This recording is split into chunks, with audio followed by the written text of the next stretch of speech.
Pessoal, sejam bem-vindos ao meu canal Escrever e Viver. Meu nome é Anderson, eu sou linguista.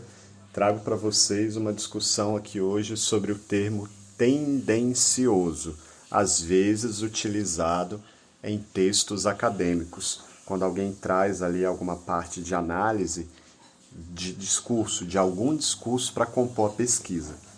Esse termo é criticado na academia, ele é usado com base, gente, no senso comum. Por quê? Por que ele está distante de uma discussão mais acadêmica, mais precisa e crítica?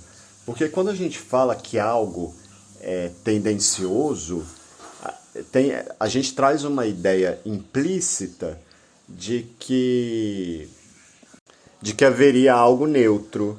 Então, esse termo é usado de maneira muito superficial para desqualificar um argumento como se ele fosse manipulativo, como se ele fosse enviesado naquele paradigma, naquela dualidade polarizada bem brasileira entre bem e mal, esquerda, direita, Lula, Bolsonaro, sem a gente saber que a vida, e numa perspectiva científica também, é muito maior do que uma polarização, principalmente em nível discursivo.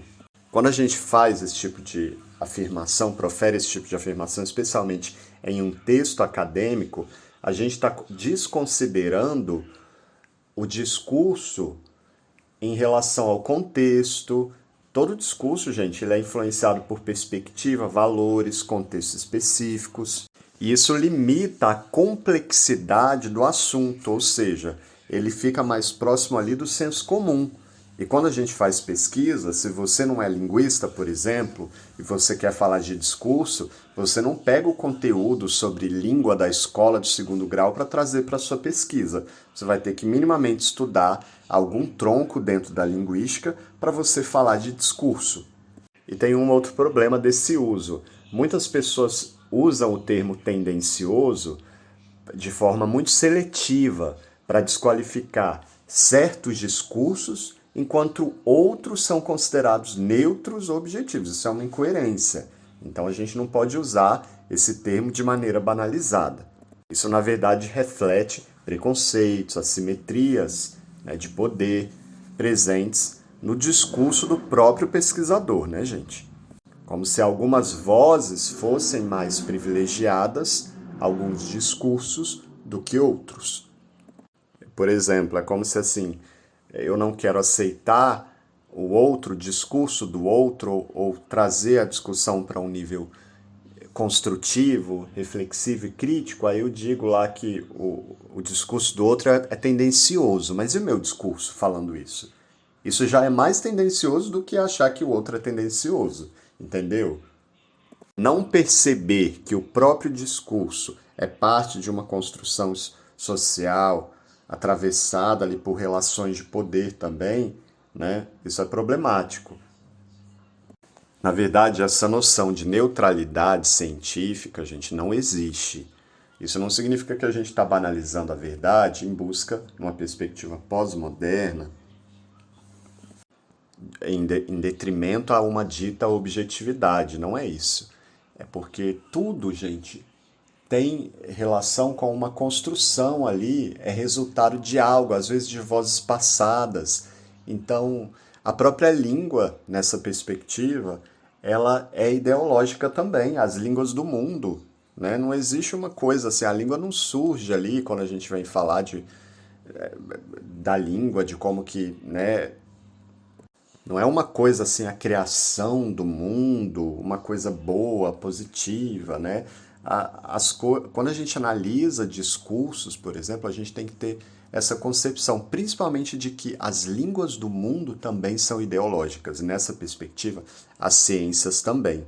Isso não significa que os cientistas, né, gente, eles vão eles trarão toda a carga subjetiva deles ali para manchar a pesquisa. Não é isso não, gente. Mas que ele, como sujeito, é inerente a ele, mesmo que ele não queira, certa subjetividade.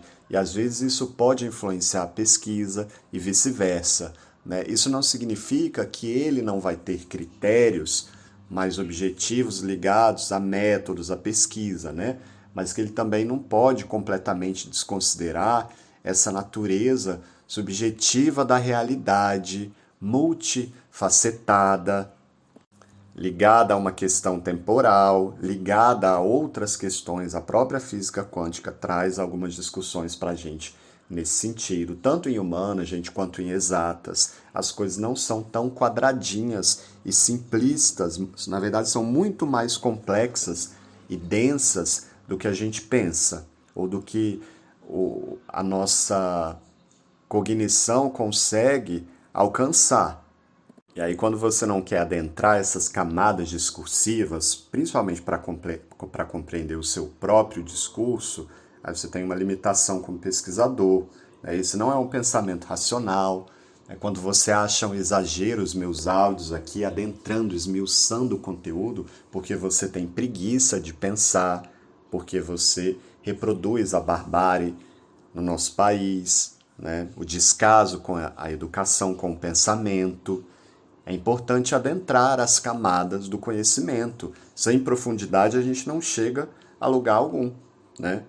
É claro que isso também é feito no nosso país de uma maneira, né, ideológica, né? E as pessoas não querem que haja simetria nesses discursos, né, para que a gente melhore como nação.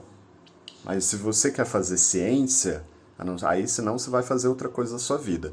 Você tem que ter essa preocupação. Isso é uma questão ética também ligada à pesquisa. Você não vai falar em neutralidade, nem ficar usando esses termos em uma pesquisa, né? Ou então adentrar em um tema que não diz respeito à sua área. Para você estudar alguma coisa, falar de alguma coisa, você tem que ter o mínimo conhecimento científico sobre aquilo. E se não é da sua área, aí é o caso de um estudo interdisciplinar. Você não é doutor, né? Você tem que ter doutorado para ser doutor, né? E você não é doutor em tudo. Você tem conhecimento ali naquela área. Gente, meu nome é Anderson, eu sou revisor de texto, linguista, trabalho com pesquisa há mais de 15 anos. Eu vou deixar aqui embaixo os meus contatos, quem quiser mandar a dissertação, a tese, o artigo para revisão. Um grande abraço a todos. Tchau, tchau.